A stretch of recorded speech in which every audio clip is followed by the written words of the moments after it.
And welcome in to Breakdown 502. What is going on, people? It is the cast and crew of Wake Up 502, 96.1 FM, 1450 AM, Big X Sports Radio. Rashawn Myers, Haven Harrington, Roman Kelly. We are here breaking down UVA, what happened, what we liked, what we didn't, what we disliked, and then also getting you ready and counting you down to kick off for Miami. The put up or shut up game for the Cardinals coming up noon on ABC. Fellas, how y'all doing tonight? I'm doing great. Feeling good. Game week, off of a win, Yeah, There's it's some going there's down. some there's some complaints, but at the end of the day, I can't complain, right? We got Absolutely. the job done in Virginia and on to Miami. We're going to discuss that. There we go. Haven Harrington, how are you doing, sir? Man, doing well. I have some technical difficulties with the camera here, but other than that, man, I'm excited about this weekend. My two favorite teams are playing this I know. Saturday. You just don't know what to do. Got your you coming into town. I know you just loving the fact that Miami's still undefeated. So I know you're just you don't know who to cheer for coming up this weekend. I won't hold that against you, Haven Harrington. It's all right. It's okay. But I tell you what, fellas, let's go ahead. Let's jump on into it. So much to break down when it comes to this game. Louisville gets back on the good foot after losing two games in a row, of course. Losing to Notre Dame up there in South Bend, then coming back and having just a rough day of it against SMU. The first thing I just want to ask you guys is just, how are you feeling about the win? Are you feeling excitement, re-energized, just exhausted and just thankful? Like what are your feelings, your immediate feelings after watching what happened this past Saturday? Now, I'll go first. I feel relieved, right? I feel relieved that we got the win. We didn't play our best. We were super extra sloppy, but we fought through it and we got the win in the place that we normally don't win. Like we normally don't play well in Charlottesville, Hmm. but we did enough to come away with the W, and that's really all that matters. Yeah, that's fair. That's fair. Roman, how about you? Um, I'm feeling like we had some, like Haven said, there was a lot of mistakes. There was a lot of continuous, I don't issues is really how you have to put it. Things that aren't figured out that need to be figured out at this point in the season that we had to watch yet again. It didn't bite us as hard this time, but just the same old stuff. But yet we were still able to get a win. We were still able to, lock down when the time was needed to, and the defense did its job when they had to, and we were able to pull through. So I'm uh I'm glad you were able to get that a win in that kind of performance. Like Haven Yeah, said, kind of similar. That's really where I'm feeling. Not too confident in the issues still not being resolved, but we'll get into that. definitely, definitely. And I mean, for me, I'll say the biggest thing I did not get to watch. Well, I was following the game live, but I was actually down at CU Harrodsburg at my son's kind of like their version of Louisville Live is called the Pioneer Premiere. Down there in Harrodsburg, so I was in the gym watching him getting it introduced and watching the team go through 3-point shootout, dunk contest, all that. Shout out to the Pioneers season coming up soon. So I was watching the game on YouTube television via the phone while I was doing it. So I wasn't really able to, I was keeping track of the score, but I wasn't able to really watch it. So I had to go back and watch the game Sunday morning. I actually went back and watched the whole game. And I'll say this for me, I think my feeling is intrigue. I won't say that I'm excited, and I won't say that I am just like, oh my goodness, because I feel like what I saw from Louisville is more of what I expected to see. And they made some nice steps forward. So I am intrigued to see how they continue to build on that coming up this coming Saturday. So I think that's where I'm at with it, where I'm not too high, I'm not too low, but I am interested to see how they can improve on it because I think that there were definitely some steps forward that they took, and I think that kind of takes us into, you know, the biggest thing, the biggest question, the thing that we talked a lot about last week on Breakdown 502 was, the changes that we wanted to see and some of the things that we thought could really help Brian Brom and this team, or Brian Brom, Jeff Brom, and the rest of the team to do what they needed to do to turn this, get rid of this losing streak and get on back on the right path. And, Roman, I'll ask you first, what were some of the things that you saw that you wanted to see, and what were those, and what were the biggest things that you liked that they made adjustments to? Yeah, so I'll go with the things that First, I'll start with what I wanted to see be improved, and Yes. I saw that will be the secondary. Okay. That's my first. You know, the secondary against SMU was just terrible. There was no urgency. There was no aggression. The amount of catches gone made without any contact at all. We didn't have a single pass. I think we maybe one, but or two, but I don't remember a single pass deflection, like a notable one at all. They were getting open easily, and we were banged up in the secondary against SMU. We didn't have Quincy Riley, and other guys were coming in and out a little bit more due to just being not at 100%. But I wanted to see an improvement from that. And granted, Virginia's offense isn't the one that is it's not as high powered as SMU's. They're not Kevin Jennings Right. isn't the quarterback that, or Colin Andrea isn't the Colin Dre, I don't even know how to say his name. Isn't the quarterback Calandria. Yeah, that's so whatever. hilarious. Yeah. Calandria. And Andreas, I don't care whatever what his that name dude's is. name is. Yeah. Calandria. Calandria. Calandria is not the quarterback Kevin Jennings is, and that offense isn't. Even Kevin Jennings isn't, he's a great intermediate passer, but he's not some crazy great passer either. But their offense is just going to produce more open passes than Virginia's is. To be Absolutely. fair, but they did the job on the road. Secondary was 6 or 7 pass deflections, like more than half we had on the season in one game. It was good to see. They made improvements.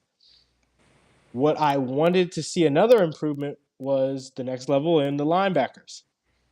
I wanted to see more out of the linebackers. I wanted to see a more fluid and just precise pre-snap run game, containing linebacker, like play from the linebackers, and we didn't really see that a whole lot. It was a little bit better, but there was still those same mistakes where you're out of place, you're not reading the option on the quarterback read option at all. Yeah. You're just completely befuddled until he takes off. Yeah. I didn't like that. I didn't see enough improvement there. It was a little better, but Calandria, whatever, he was still able to cut up a little bit on us, and that's just not what you wanted to see. You wanted to see improvement there on a quarterback who was probably not going to be able to do that at the rate of some quarterbacks we've seen. This was going to be a same kind of offense, but not at the level of the ones we've seen. You would think that this is the time to, if there was any time to improve, it was right now. Yeah. And it wasn't enough of improvement there for me. That's fair. Haven, what about you? What are the things that is the biggest thing that jumped off about as far as improvements? The biggest improvement for me, and something that we had talked about in previous shows, they finally got the tight ends involved in this game, and it came up big time, right? They finally got him going, hit him on some big real routes. The game-winning touchdown pass, superior blockings by the tight end, got Isaac Brown a touchdown run. The tight ends they weren't featured, but they were very prominent, and it worked. Yeah. And that's something we've been talking about that we wanted to see all season, and we finally got to see it. Another thing I was excited about that we got to see was finally Isaac Brown getting the start. Yep. This is something we, since game like 2 or 3, we were like, it's obvious he's the best running back. Now, granted, you're probably paying, if we're being honest, we're probably paying Chaney more, which is why he kept starting. It's probably more of a financial decision because he's been paying him more money than the rest of the running backs. That's why he probably got this, the nod and played more. I But Isaac think Brown, Chaney also knows the plays a little bit better. not to Yep. interrupt, sorry, but I think Yeah, you're fine. when you look at Tyler in the backfield, he has to point to where Isaac has to be every single time. Even against Virginia, it was almost every time. He's like Isaac's pretty much just sitting there waiting for him to either. He's like keeps his hand like that to tell him to stay back there. Or he points to his left or right to tell him to get next to him on a more of a draw kind of the more draw like plays. And with that Um, being the case, he's still by far Still, he the doesn't best even know running what the back we play is have. fully until Tyler tells him where he's going. Hey, Yeah. I'm gonna be honest with you about Isaac Brown. You know who he reminds me of, and his suddenness and his burst and his athleticism. When I watched him, the only running back that I can think of that comes close to his explosiveness and his suddenness is Steve Slayton. When Steve Slayton came down here with Pat with White. Pat White and West Virginia, like I thought that Steve Slayton was hype before they first came down here and West Virginia came down here in the blackout game. I never realized exactly how fast that dude was until I saw him live. And the suddenness from which he can once he touches the ball and he gets one step. By the time he gets to his second step, dude is at full speed, and he can make cuts and shift at full speed. And like for me, that is probably the closest comparison. Hey, Haven, like is there a guy for you? Like Slayton is the first guy who I thought of. Like, is there anybody that he reminds you of? You know, he reminds me of all the running backs apparently that came through Oklahoma. You know, Okay. like pretty much like every running back that comes to Oklahoma is about the same height, about the same size, super Yeah. shifty and super fast, like P Yeah, Ryan like and all like those like guys. Joe Mixon. Yeah, Yeah. Joe Mixon, P Ryan, like he's that mode of running back. One or two cuts, gone, and has breakaway speed. Once he Yeah. gets in second and third, he can pretty much outrun anybody, and that's what Isaac Brown reminds me of. Yeah. I Yeah, have one. absolutely. Okay. I don't know his name. He's a little He's bit black. before my time. This is a Louisville quarterback. No, I mean I have a Louisville quarterback. He reminds me of, and it's just because Oh, I just found out about this guy not too long ago. Really? I had to do a watch along for the Mike Rutherford show for one Was it for Ralph Dawkins? no his name I think his last name was oh, Corbin Oh, Corvin okay. Lamb. Corbin Okay. Lamb. Okay. Yeah. Yeah. I, Yeah. I I can only see watched that. one game. I only watched one game of Corvin Lamb. Corbin Lamb was one of the most athletic, quickest, fastest guys that but you know what the thing was with him? They Louisville never utilized him nearly as Yeah, much as what people that's what I thought learned they about him. should. That's like was the whole story on him. Was like why is he never Yeah. getting more snaps? Yeah. Yeah. Corbin never got the ball nearly as much while he was here. As But the he running should have. style, the full speed after the second, like after your decision with the good vision, like Yes. not to rhyme, but he kind of wait, make a cut, and then he's quickest player on the field. Yes. Yeah. And Isaac Brown has a lot of that. Isaac's obviously a little bit stronger and a little harder to bring down than what I saw Yeah. out of Corvin in that one game. But in terms of the running style, Yeah. very similar. Yeah, I think the only other guy, Haven. Do you remember the name of that running back that was the really good running back that UConn had? I believe his last name was Brown. Also, do you remember him? Like one of the last couple of years where UConn was Yeah, really yeah, it good. was Brown, but I can't think of his I first can't name. remember his first name. That guy, like UConn did not have a good team, but that running back Brown was very good. He was the team. He was as explosive as any running back that I had ever seen. And I just remember thinking that is such a good player to be on such a crappy football program. But he was unbelievable. Like Slayton and Brown, I'll have to look up his name. I cannot remember his name, but that those two running backs, as far as opposing teams coming in, were probably the two most impressive running backs that I've ever seen since the Cardinal Stadium has been where it is currently. Those are probably the two best running backs I've seen come through. And I think Isaac Brown is every bit as talented as either one of those two guys. But anything else for you, Haven?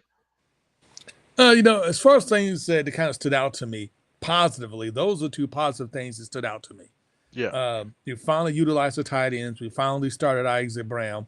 Offense had a lot more of fluidity to it, yeah, throughout the game. And defensively wise, We got better in some aspects. We got a little bit more pressure on the quarterback. Aston Gelati was more dominant this game than we've seen him all season. Um, but yeah, he still had issues containing a scrambling quarterback, and the secondary had still some coverage issues, not outright bust like we've seen in the previous weeks, Yeah. but still coverage issues. And I have a theory about that, but we could talk about that a little bit later. Okay, cool. No, absolutely. No, I'm right there with you. I will say for me, the biggest things that I loved, first of all, the fact that Ron English was down on the field rather than being up in the box. I think that was very much needed, and I think that it made a big difference just because he's able to get those calls in a lot quicker, being down there on the field, seeing what he needs to see, and quickly communicating what's going on. I think him being up in the box was not a good move. And it's unfortunate to me. I think the biggest thing that I will say, and I'll preface all of this by saying, if Jeff Brom would have seen these issues in game one or game two at the latest versus Jacksonville State, if he would have gone through the process of making these changes after Jacksonville State, and having these changes be enacted by Georgia Tech, I think that Louisville has a very good chance that they probably are still undefeated right now. So I Yeah. will preface all this by saying it's unfortunate that he waited until he lost two games before he made the changes that he needed to make, because I thought that all the changes that he made were good ones. The first one being Ron English down on the field, I think that helped. I think along those defensive changes. I love the fact that, like I, had been saying, Louisville spent too much time trying to get, pressure with just a four-man pass rush. In this game, we saw a 6, 7, or 5-man pass rush more than half of the time. He no longer sat back in that zone and just kind of allowed quarterbacks to kind of dictate the tempo. Now, what we saw with that, with bringing 6-man pressure, which is what they needed to do, we saw several opportunities for these guys to make plays. But like you said, Roman, there were some times where there's some miscommunications where both guys are going to tackle the running back. No one covers the quarterback. So there goes the quarterback around the end. So I think those communication things will get worked out the more that they do. Now that they're going to pressure, kind of pushing up the cornerbacks, allowing them to play on an island, and then rushing the passer, making the quarterback make quicker decisions. I think that we will see these guys get better as we go along. And that's why it's intriguing, because now that we're bringing the type of pressure that we need to, I think we're going to see more success, because the other thing that 6-man pressure does, now Ashton Gelati's not getting double teamed anymore. Now it's one-on-one, because both of your tackles are having to account for, okay, this guy's coming around the edge, okay, this guy's blitzing up the middle, so now the guard has to help over. Now you're on the island one-on-one with Ashton Gelati, and Ashton Gelati one-on-one is good night, Barbecue. sweetheart. And I think that's what we've seen. The reason why Louisville was so much better was because they finally quit being passive. They finally quit trying to sit back on their hands and trying to be a little bit pregnant, trying to hope to get pressure with that four-man front, and then basically having everybody play in an area and then having to rally to the ball. Because they were more aggressive, there were some communication issues, but I think that is just par for the course for the fact that they haven't been doing this. So some of those communication errors come from, okay, this is all new to us. So now that it's, we understand where we made mistakes, now let's clean that up. Now, what I would have hoped is that happened in Jacksonville State and Georgia Tech. Because if Yeah. you have these communication issues there, but you still get wins, now we're rolling going into Notre Dame. Now we're rolling going into SMU. Let me That ask you, Rashawn. that's unfortunate. Do you think that that means you have to rethink about the structure of the start of your schedule come next year? I think that the schedule ended up being what it was because, mainly because Indiana backed out of that game. Yeah, We you had picked to up, get somebody. Yeah, had to get somebody. So I think that next year it's going to be more traditional, where you're going to have a big opponent within the first couple of games. I don't know. non-conference. Yeah, I don't I see can't at this remember. point with the 12-team playoff and how you were set up to Why not have a Yeah. better opponent in the non when you're in one of your non-conference games Yeah, early I, on? I don't So necessarily. I don't like having just a. I don't like having your FCS game as your first game. I no, like. I like having a Georgia Tech or somebody who's at least going to challenge you because I like being able to get those questions answered for like, okay, what are our pressure pain points? Like even if Jacksonville State would have been the first game and we see the issues with Jacksonville State and then make changes. That was the biggest problem is that we saw the issues, fellas. Like we all saw the issues. Like the with inability to get pressure with the front four, allowing the quarterback to get around the end, everybody sitting back in zone and just letting these receivers run wide open. We saw the issues. My biggest issue was, Jeff Brown. Why did it take you until you lost twice before you address the problem. That yeah, that's the that to me is on the head coach. That's not on Rod English's plate. That's not on Brian Brom's plate. That is directly on Jeff Brom's plate because we saw the issues and you allowed this team to lose two games because you wanted to wait until it was too late to make changes. And at this point, now Louisville is has their back against the wall and they have to win out. In my personal opinion, if they want to get to Charlotte. If they want to have an opportunity to play an ACC championship game, they have to win out. So they've put themselves in a very difficult situation. But that being said, I am glad they made the changes. The other change that I really liked on the offensive side of the ball was a move to get more of the quick passing game going. And yeah. I like that because they shortened up on a lot of throws. We saw a lot more intermediate throws in that 5 to 15 yard range instead of just waiting for all of those long developing plays down the field. Now, with that being said, I think that Plummer, goodness gracious, definitely not Plummer. Shuck had a couple of times where I think he focused too much in on the guys in the intermediate, and there were guys open down the field.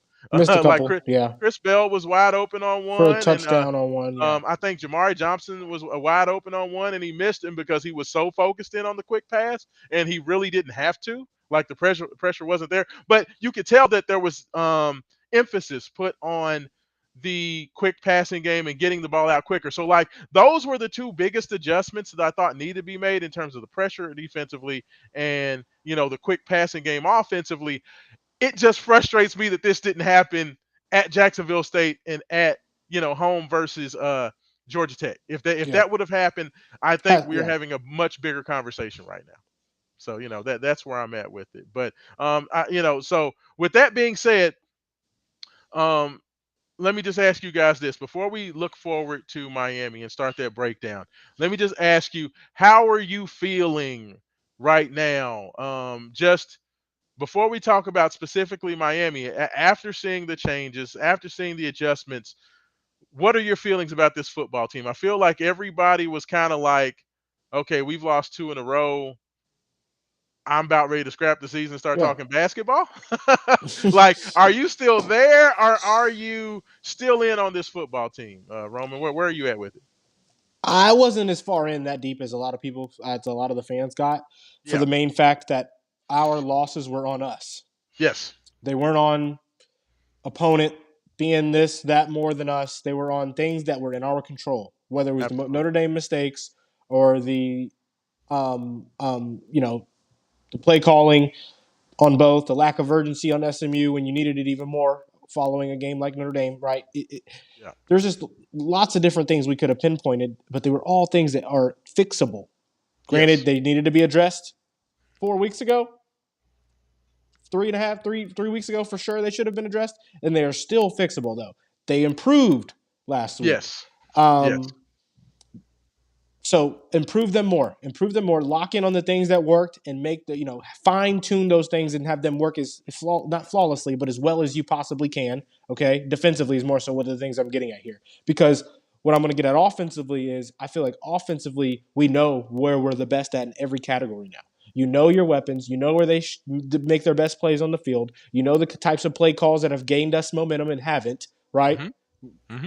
Right? You said you did last week, and then we 2 weeks ago, and we still saw it over on Saturday. You said no more up the middle on 1 yard plays, and saw a couple too many. But Yeah. Yeah, um, that first drive to come out and try to go for it on fourth down and do the same thing running the ball and not getting it and not taking the field goal. And it's just funny you see the pitch to Oh, Isaac Brown work later on in the game.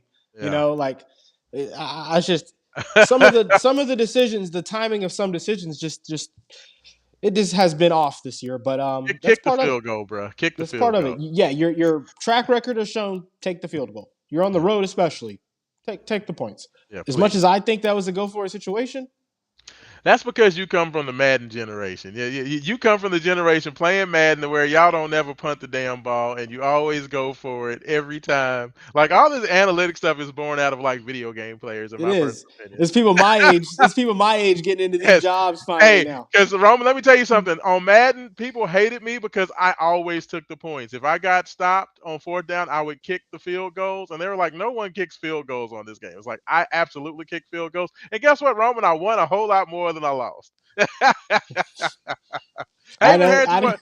I don't kick field goals. I do not. On see, that college yes, football 25, I I do will kick not the. kick I field will goals. take the three. I will take the Playing three and that keep it old man pushing. ball. You know, Rashawn's hey, you playing better that Big believe it. Ten old man ball. If it's I'm playing fundamentals on the if it's video fourth and game. short on my side of the field, 4th and 4, the analytics for me say 4th and 4. See, Go for it. see, I'm taking the points. And you're gonna be like, how did I lose? Gave the ball up on the 33 times. You know what I'm saying? Hey, that's all right. I'm gonna kick that 45 yarder. Haven, what? So how are you feeling, Haven? Are you still in on this team? I'm still in on this team, but I'm kind of like a meh Okay.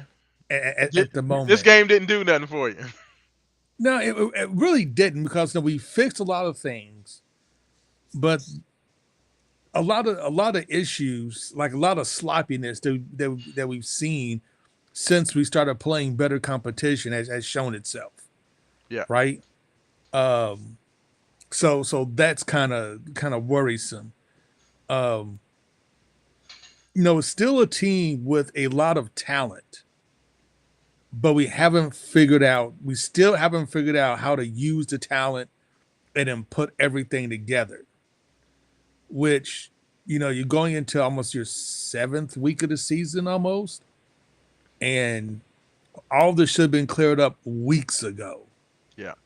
right? And we're still figuring out who we have, how we play players, what positions is best to put our players in to succeed, and then what does all look like. When now it's like you said earlier, this is must win now from the rest of the season. This should have been cleared up like a while back. Now you're getting to meet a schedule, and I got to figure things out against all the rest of the teams on our schedule. Like all have winning records, Yeah. and they're all like playing at phenomenally high levels of football. And we beat UVA, but we kind of tripped and stumbled our way to do it. Except like the last drive looked very purposeful. The last drive of the game where we scored a game-winning touchdown was probably the best drive we've had all season, where we kind of put everything together, use the tight ends, short routes, intermediate throws, long throws, running Isaac Brown. You know what it Uh, reminded me of, Haven? You know what it what? reminded me of? A game from last year where Plummer screws up 55 times during the game, but we've put ourselves in a position to where he has one drive at the end of the game to win it, and he'll finally quit screwing up and drive us down the field and get the game win touchdown. It reminded me of this was the first game that reminded me a lot of last year because it was Yeah, kind of that same and formula. and it's kind of unfortunate that we're here, but no, to me it's like, and I've thought about this quite a bit, and I think some of the issue that we're having is that we see the talent, right? You have Colin Lacey from Alabama State, who's a phenomenal wide receiver before he came over. Ja'Cory Brooks is proven to be a phenomenal wide receiver.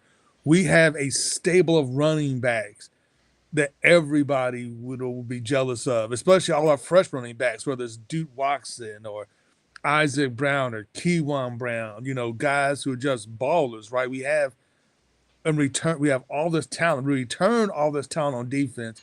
Plus, we thought we had a depth with Thor Griffin and others. But I think some of the problem may be is that we hired, but we got all these guys from the transfer portal, Hmm. especially what we thought was going to be great depth and some wide receivers that we desperately needed to replace our guys lost last year. And I don't think we took into account how hard it may be to fit all those new pieces together and to get all those new pieces playing from the same playbook, being emotionally together and playing well together. And I think that's some of the issues we're seeing now. Like, we have all this talent, yes, Honestly, but Haven, it's I don't even think that's it. I just think that the coaches staff did not have the proper game plan installed for these guys. I don't think that the plan from the jump. I don't think it was the players. Honestly, I think that it was just a bad game plan, especially defensively. Like offensively, I can't complain too much because Louisville's been a productive offense all year long. My biggest complaint with the offense and where I think Jeff Brom is making a mistake is I think the damn tempo is too slow. Like having this, we're going to huddle every time we snap the ball, we run the play, we huddle until like 10 seconds left, run the clock down to 2 or 3 seconds every time. Like, I think that is a schematic disadvantage for this team. I think that you're still trying to play complementary football, to borrow a phrase from Mike Rutherford, but you can't play complementary football when your defense is playing like crap. So you want to have a higher possession game because you want to get the ball back to your offense as many times as possible so you can score. Like, I think that's still a schematic issue that Louisville's having because even in this game last Saturday, they're still playing at a very slow tempo. But honestly, Haven, I don't think it's on the players. I just honestly think that coaching staff did not put together the right game plan and the right framework and setup for the guys or that they had.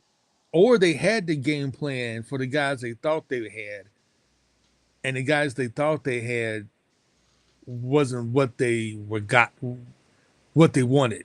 Yeah, So now they're super slow to readjust. So I mean by this, right? yeah, Your defense last year was awesome. Great defense last year, except for the end of the season when guys got tired and banged up. So you go on a transfer portal and you get a whole bunch of complimentary guys that you think would be complimentary. yes, And you had a whole bunch of guys that should have added a lot of depth, especially on defensive line. We can rotate guys in and out, in and out. And you're thinking, well, we're still gonna get that pressure like we did last year because we return almost everybody. And look all this depth we added. We should be good to go. And then come to find out that for whatever reason, no, you're not. You're no longer getting the pressure with your 4 or 5 man rush that you did last season. And yet you're just slow to make that change. Like, okay, now we got to start blitzing. Now I'm yes, gonna have to start bringing more pressure. And we still haven't.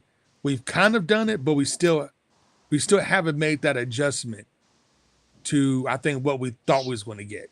yeah, yeah. I mean, And and I think that's that stubbornness that you just said, Haven. I think that's the key word. Like the coaching staff has been way too stubborn to stick to their original plan when it wasn't working, and that's kind of put Louisville in this situation that they're in right now. and on offense, I think it's the same thing. Like granted, we have no, we're one of the top scoring offenses in the country. I think we're like top 15 or top 20 for points scored in the country. So top end, we're scoring points, but we're nowhere near as efficient on offense as we should be. Right? With the type of talent we have, we honestly could be scoring a lot more points than what we have been. Yeah, But we're just not utilizing the guys correctly we have to really make that happen. We can, like I said, on the last drive, when we started using the tight ends, we hit Redmond on the deep real route. The touchdown, we had Jamari kind of drag across the formation there for the touchdown. But that's all based on because we ran the ball really well. And we ran it because why we ran Isaac Brown really well, like we should have, like most of the season, like everybody's been clamoring for. And it's just this, and we had tempo that last drive because we had to score. yeah, And you kind of saw once we start putting everything together how easily, how much more the offense flowed. It's like, why haven't we done this like all season long? When it's been, I mean, this has been obvious. We've talked about this at least 3, 4 weeks in a row. yeah. And it's obvious. Everybody can see that's like you have this. I just don't get it. And like I said, And the only thing I can think of is either A, you're stubborn, which has never been Jeff's thing, any other place he's coached. yeah, Um, and Ron English, even when he was here with Crackthorpe, he brought a lot more pressure than he has now. So the only thing I can say is, like I said, you got all these guys. They weren't what you thought they was going to get. Two, you're probably paying all these guys pretty well, so you feel like you have to pay them, play them to get your money's worth. And I don't think that's a topic that a lot of people approach. That these aren't high school kids just playing for scholarships. Most of these guys are paid, Yeah. and you want to get your money back. It's almost like NFL issues, right? I'm paying all this money for Deshaun Watson. Damn it, he's going to start, and I don't care how much he sucks. Deshaun Watson's going to start because we owe him $250 million. Yeah, Thor Griffith ain't cheap. Hey, Yeah, Thor Griffith right now is like your fourth string defensive tackle. He had a few So good yeah, yeah. snaps. He had a couple good snaps this He past did. Saturday. No, he did. yeah. I think they all did better. I just think that they just, the utilization of it was all. And I do want to point out the fact that I think the tight ends only got 4 targets. They had 3 first downs and a touchdown.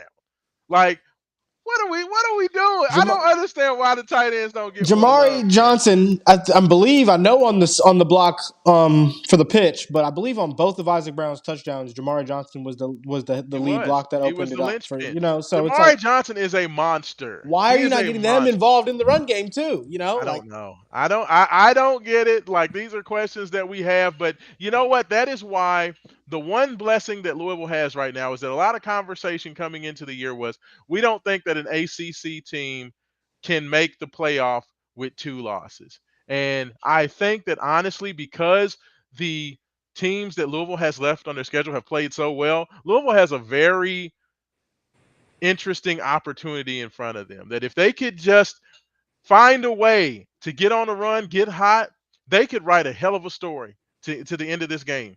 Because if you can find a way to win this game against Miami this Saturday, knock off Clemson in a couple of weeks there in Death Valley, and you finish up and you get to the ACC championship game to face, an SMU or somebody like that in a rematch.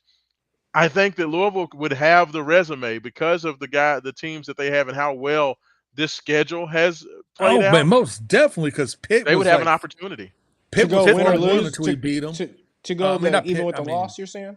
Yes, no, no, I yeah. no, I think that Louisville would have to win out to make the playoff, but I think that this schedule affords them that because Pittsburgh has played so well and they're still undefeated, because you have to still go to Death Valley and Clemson has been playing lights out, and because Miami's coming here undefeated, that if Louisville can win out, they can make the playoff. I think they have that opportunity, and I think that coming into the year, people didn't think that a two-loss ACC team would have the opportunity to make it. But I think because Louisville's schedule is so difficult down the stretch, that if they were able to catch fire and just write a hell of an end to this story, they have that opportunity. But that opportunity starts, fellas, with this coming Saturday noon kickoff. The Hurricanes are in town. This is put up or shut up time. Like, we said it last week that the Cardinals' backs are against the wall. There are no more excuses. Like Rocky Balboa said, there is no tomorrow. That was Apollo. There is no tomorrow. It's about today. Get out of your head. So, like, And there then he is no. dies. Yeah, yeah. Hey, that was the next movie. Leave him alone. Leave him alone. But there is no tomorrow for these Cardinals, fellas. It starts now. It starts now. I need to know. Roman. I am an avid listener, of course, on our wonderful station 96.1 WXVW Big X Sports Radio. You're on Mike Rutherford show. You were sounding a little iffy. I need to know, how are you feeling about this Miami game? Kind of give me your initial thoughts. We know that Miami's coming off a bye. We know that it seems like they have the ACC officials in their pocket. Every game out, they pack they pack their defense, they pack their special teams, and they pack their own referees. So, tell me, how are you feeling 3 or 4 days out? I'm feeling like semi okay. I'm on the winning. I'm definitely on the winning side. Okay, I'm okay, feeling a win is coming in our near future for sure. nice. The reasons why, of course, at the end of the day, our offense can go toe to toe with Miami's offense every day of the week. From what I've seen out of these two teams so far this season, is we can throw it, we can sling it, and we've got a running back who can do it all, another running back who's really, really hard to bring down, another freshman running back who's fast as can be, and then number 21 we've got as well, who's a good blocker and can do some things for us occasionally. Um, Mr. Cheney, of course. Um, we can do it all on offense. We've got tight ends. Yeah, We block well for our run game. We open up the creases for these guys to do things. Ja'Cory Brooks is a proving to be monster. the monster that we thought he could be. Colin Lacey this past week showed that he can do some things after the catch if you let him get some space as well. Um, Chris Bell, he needs to figure it out. I don't want he's got to figure it out, guys. I know we No didn't really more get into personal that. foul penalties. Goodness gracious. Unless you're going to go out there and beat your man every time down and catch the football, like Right. drops as well. He had a drop as well. I just whatever about Chris Bell, but I'm feeling like at the end of the day, our offense can go toe to toe with this team, and we can win a shootout if that's what it has to come to. We have to get a few stops. We have to get stops and get and gain momentum on your home field. We have a sold out crowd going into this game. It was announced today from the Go Cards page, and make use of it. Go out there early, punch them in the face. I want to see if you can go out there and do those things. I think we will see a team that can beat Miami. You've got to go get stops. You have to contain Cam Ward on the passing plays. You can't let him get out of the pocket when he doesn't see something he likes and cut up on us. And Hmm. yeah, I'm feeling confident. I said today I was at a 6.5 on a scale out of 10 confidence level. I'm still there at the moment. Okay. Got to look at some more things and look at the last couple games for Miami and really they've had some really iffy, weird comebacks. Right. I Very think we could fortunate. very Very very fortunate. fortunate against teams that I don't think are really high powered football teams. So I want to go really break down those games before I let my number increase from where I'm at naturally, just on what I know. Yeah. But I do think this is a game that we can win. I go think this is a game that you have to go. You're going to have to score a lot of points for. You're going to have to go out there and score, 28, 30 plus points to get a win here because Miami is not, they will put points on the board. Well, they've proven it in every single game this season. That's why they're the eighth ranked team in the country. Yeah. Um, but this is an opportunity right here, fellas. This is an opportunity to work on the things you need to work on, lock in on the things you're good at, and tone and fix the things that you've already kind of tried to improve a little bit. So I'm feeling good. I'm not feeling great. I'm not feeling. This is the eighth best team in the country at the moment who hasn't lost a football game yet, but they're They're coming off of undefeated. two really iffy, fortunate performances for them, and we were coming off a performance where we saw a good chunk of improvement on the side of the ball you wanted to see it on. So that's where Yeah. I'm at with it. Haven, where are you at the few days out? Man, if Roman's a 6.5 out of 10, I'm like at a 5, 4.5, 5. Okay, so you're right on the line You think it's a right toss now. up then, Haven? Uh, actually, I'm leaning more towards Miami Okay. So tell than me your Louisville. biggest concerns. What are your concerns? Like, what do you like going into this game, and then what don't you like heading into this game for Louisville? Biggest concerns is our sloppiness, right? It's like both teams are Yeah. really sloppy, really sloppy. If you looked at that Miami 25-point comeback against Cal, it was super sloppy on the comeback. They had personal foul. I think their wide receiver got like two or three. At least I know at least one personal foul penalty and a whole bunch of other penalties. He's Cal almost like our practically Bell. let him come back. Yeah, and Yeah. like they would be like 3rd and 15 and find a way to get the first down. 3rd and 25, find a way to get the first down. And to me, like that's the biggest difference between Miami and Louisville. Miami finds a way, right? They're down by 25. They're playing sloppy. They have all sorts of penalties. Even when they're trying to come back, they have all sorts of penalties. They can't play clean, but they get it done anyway, right? Yeah. Our sloppiness has cost us 2 games. Point blank. Our sloppiness is, we just can overcome our sloppiness. And against teams, and especially in Notre Dame, which offense is still suspect, and SMU, which is a good team, but once again, the sloppiness kind of cost us, and we just didn't have what it took to come back. Well, Miami has what it takes to come back. And I think with two sloppy teams going at it, um, I think their wide receivers against our secondary is a mismatch. Um, their ability, they can actually get pressure with their front four more so than we can. I think we have a much better running game than they do.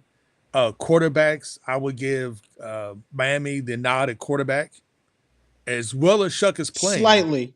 I'd give Yeah, it slight. it's very slight. As well as Shuck is playing, the only reason I think Cam Ward's a bit better because he can actually run. He does use it. Yeah, he uses his legs because we Yeah. know Yeah, Tyler has them. He just doesn't use them. yeah, Yeah. he does run and will use as a weapon. And when uses weapons effectively, that's our kryptonite.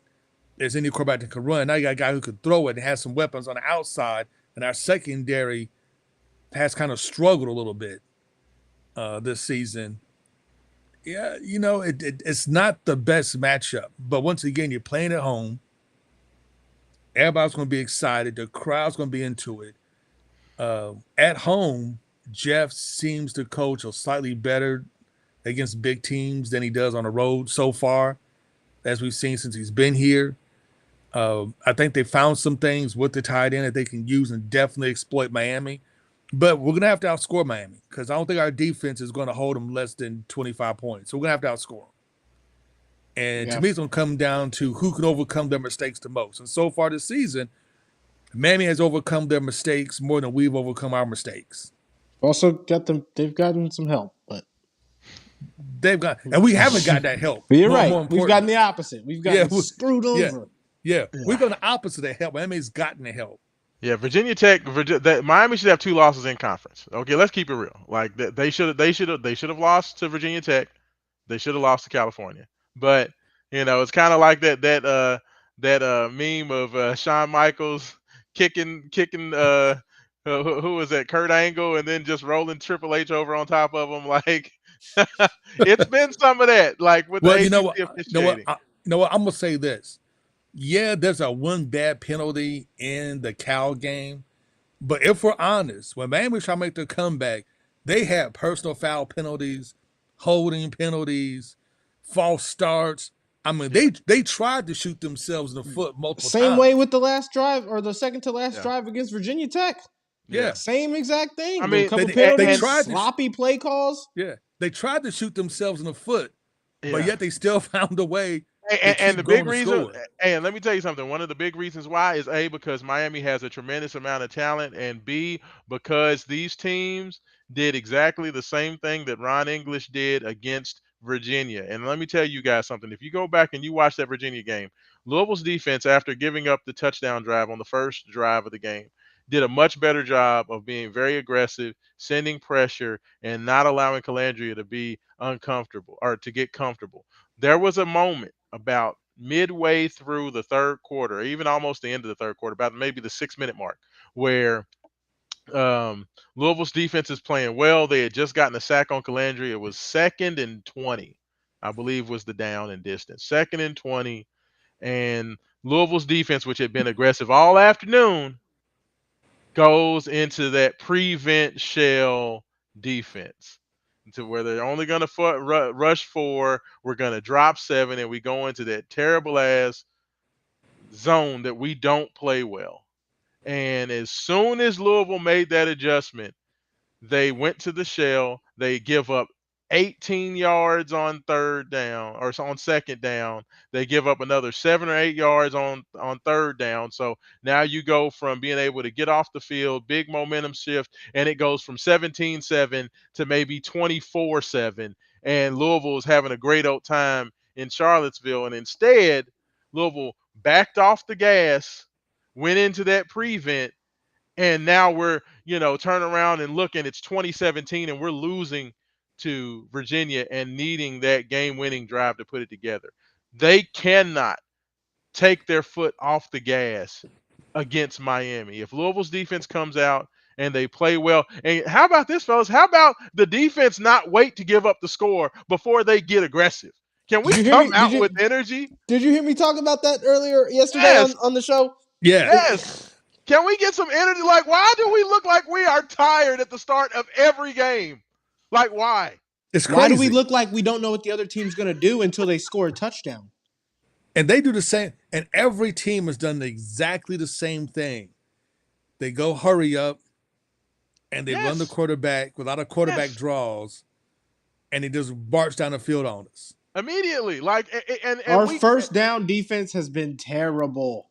yes, yes. I mean, I don't know what that was. And Louisville's, like I said, after that first drive, they kicked it in. They started being aggressive, and they were awesome and doing a great job. They were playing lights out until they just stopped being aggressive. They got to that long down and distance. I don't know why in long down and distance, we decide to allow quarterbacks to just stand back there and figure out which wide open wide receiver they want to throw it to. I've never understood the philosophy behind that because they feel like, oh, well, we don't want to push up because then we can get beat over the top. But guess what? If you rush 5 or 6 guys and don't let the quarterback have the time to look down the field, he can't throw it down the field.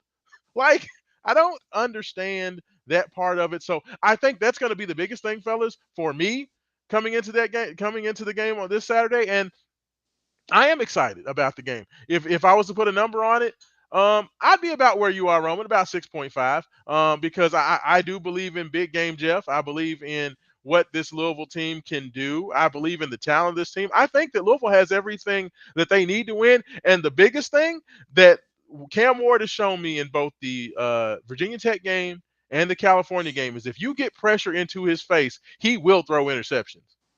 That's the biggest thing, though. You have got to put pressure into his face.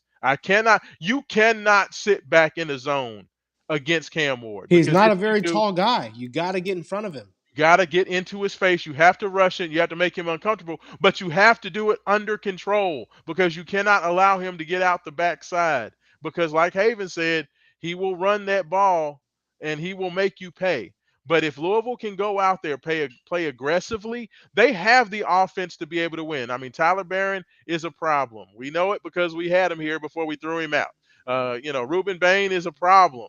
They have, probably the two best rush-ins maybe in college football there. So they have talent. We know that the Canes have talent, but they are undisciplined. To me, if Louisville can come out and be the more disciplined team, they can win this game because I don't think that there's a big difference in the talent from what Louisville has and what Miami has. I You've think got to we win have the the talent turnover to match battle up. as well. You've got to Yes. go out there and win the turnover battle for sure. Clean football, don't turn the ball over, and I think that we'll be in a good spot. So I'm excited to see what's going to happen. I think that there's a lot of interesting matchups there. I think Haven, you mentioned it. The fact that Louisville has the better running game of the two. Normally Miami has just kind of a dominant run game that they can lean on, but it seems like this year they're very much live and die with everything that happens with Cam Ward. They don't Yeah, seem to they're letting have a him run kind the of a show. counterpunch, you know? I mean that's kind of weird, but I think with that being the case, Louisville has an opportunity if they can get up on Miami. Um, I think they have an opportunity for a big day. But I'm excited for it. I know that we're going to get into a more extended breakdown, on the show on Saturday. So don't want to give away too much. Haven Harrington will not be in the studio, but he will be calling us via satellite, and we will also have some special guests there as well. But so of course, make sure you tune in this Saturday, 9 to 11 a.m. 96.1 FM, 1450 AM on Wake Up 502. Or But you can stream it online at wakeup502.com.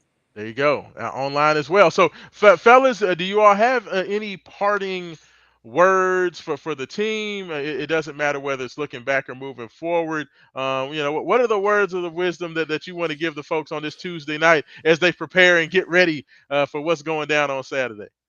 Yeah, I mean, I don't even think, this is more so just if I were talking to the coaching staff hypothetically, Absolutely, they're listening right emphasize now. emphasize that these guys need to come out here. They have to come out with the high intensity, the high motor. You can't come out flat at all. Keep it simple against a team who likes to go out there and, kind of play kind of unorthodoxly and kind of a little bit wild. They've got a little bit of a they let Cam Ward kind of run rampant, and he gets out of the pocket and he makes wild throws, and they go downfield a lot, right?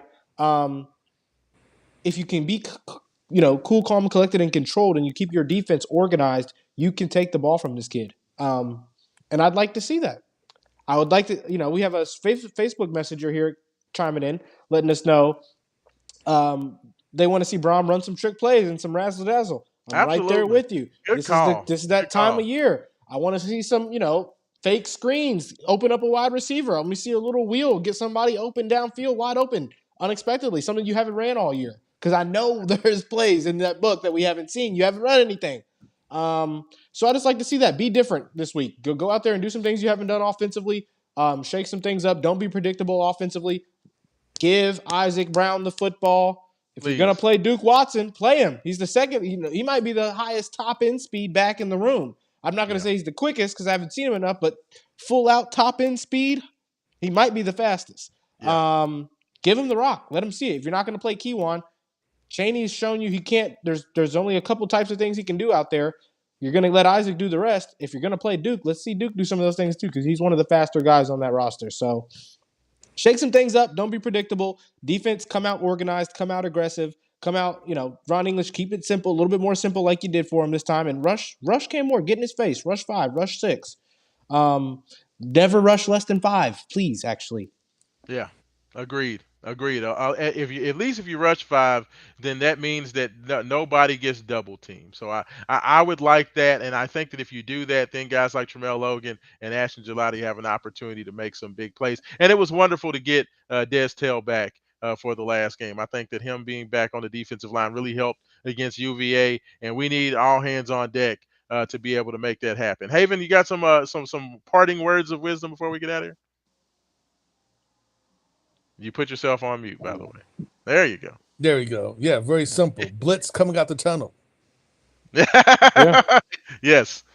I mean, Yes. I mean, literally, blitz coming out the tunnel. I mean, come with some energy. Start to make Miami match your level of energy, not the other way around. Yeah. And play the 3Ds of football. You play the 3Ds of football, Louisville wins. And Yep. those 3Ds are death, doom, and destruction. Destroy that person in front of you. Leave no doubt. Leave nothing but chaos in your wake. And that's attitude you have to play with. Death, doom, destruction. You're just gonna go out there, you're gonna mollywop Miami, and they can't stop you. And we need West Kentucky, Jeff. I like it. I like it. I mean, street fight between the whistles, ain't that's his phrase, right? Street fight between the whistles. So we need that. I mean, Louisville has an opportunity. Like this feels like this can be this year's Notre Dame game from last year. Like this Yeah. can be Louisville. Speaking Louisville of, this is not a team. This Miami team is not going to blow your doors off because their talent is so much better than yours. Like I really and truly believe in the talent that I've seen on there. I just think that things needed to be cleaned up. I think we made great strides in this past game, which is why I'm hopeful for what they can do moving forward. So I think my biggest words of wisdom are be focused, be confident, and let's just go out there and win the football game. I don't think let's Louisville's going to have to trick Miami to win. I don't think they have to do a bunch of things out of character. I think that this Louisville team has lost games this year. Both games they lost because Louisville lost, not because Notre Dame or SMU beat them. So I think you play clean football. You don't give Miami short fields. You don't have stupid special teams errors and gaffes and hiking the ball over the kicker's head into the end zone, stupid crap like that. As long as you don't do that, I think Louisville can win this game because Miami has not against the two teams that had similar talent as what they had. Miami did not look like world beaters and honestly should have lost both of those games. So, with that being said, I am confident and I am hopeful. I can't wait to hear Jeff Brom's comments tomorrow on his coach's show. So I'll listen to those and see how he's feeling midweek. And then, fellas, I guess we can look forward to a very spirited Wake Up 502 on Saturday morning. I feel like it's as the week goes along, I feel like everybody's going to start to have a little bit of that swag because, hey, when the U's in town, you got to be swaggy. If you're not swaggy by the time the game comes around, you ain't got a shot because them fans is coming in here. I can just tell you right now that there are Miami fans that are already in town that are looking to collect a head. I'm just telling you. So we gotta have that. We gotta have that. But fellas, thank you so much for the time. I know we we said we were gonna try to keep it succinct and go a little bit shorter. We ended up going an hour. So we had to give the people what they want. We had a lot to talk about. So that's all right. I'm good with that. But Haven Harrington, thank you so much. I know you'll be on the road, so safe travels to you. Cannot wait to hear you via satellite on Saturday. So safe travels to you, my brother. You got Thank you, anything to say Doc. you want to think about to No, people? I got nothing to say. You know what? Go you, do your thing. Go Cards. I like it. Hey, Let's for do for it. Like we always say, without struggle, There is no progress.